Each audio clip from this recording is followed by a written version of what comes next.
మనం బాగా లేజీ అయిపోతున్నామేమో అనిపిస్తుంది. Why I'm telling this is freebies కి అలవాటు అయిపోయాం. ఒక సిస్టమ్ లో బాగా చొచ్చుకుపోయింది.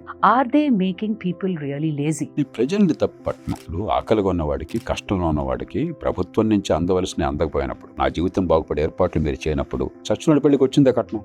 అందుకని ఏం చేస్తున్నారు, డబ్బులు తీసుకుంటున్నారు, ఇద్దరి దగ్గర నుంచి తీసుకుంటున్నారు, నచ్చినోడు కొట్టేస్తున్నారు. సమస్య ఏంటంటే రెండు. ఒకటి, ఇవాళ బ్రిటన్ తీసుకుంటే ఇవాళ కూడా ఎకానమిస్ట్ పత్రికలో బ్రిటన్ పూర్తిగా దివాలా చేసే పరిస్థితిలో ఉందని చెప్పి. ప్రధాన కారణం ఏంటి? ఈ సంక్షేమం అతిగా అయిపోయి దానికి డబ్బులు లేక గందరగోళం. చాలా దేశాలు అలా ఉన్నాయి. కాబట్టి సంక్షేమం అనివార్యం ప్రజాస్వామ్యంలో. కానీ సంక్షేమమే పరిపాలన కాకుండా సంక్షేమము దీర్ఘకాలంగా ప్రజలను కాపాడేదానికి సమతూకాన్ని పాటించడం ఎట్లా. ఒరిస్సాలో రెవెన్యూ మిగులు అంటే వాళ్ళకొచ్చే ఆదాయము, రోజువారీ ఖర్చులు, సంక్షేమంతో సహా పెట్టే ఖర్చు పాగా 38,000 కోట్ల రూపాయలు మిగులు ఉన్నది.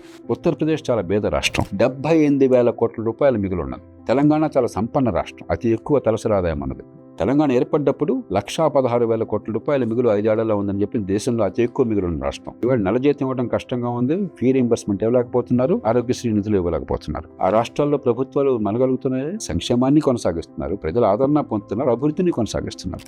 అంచేత సాధ్యం. మంచి నాయకత్వం అంటే దేశం మీద మమకారం అంటే. ఇది అసాధ్యం అన్నమాట అబద్ధం.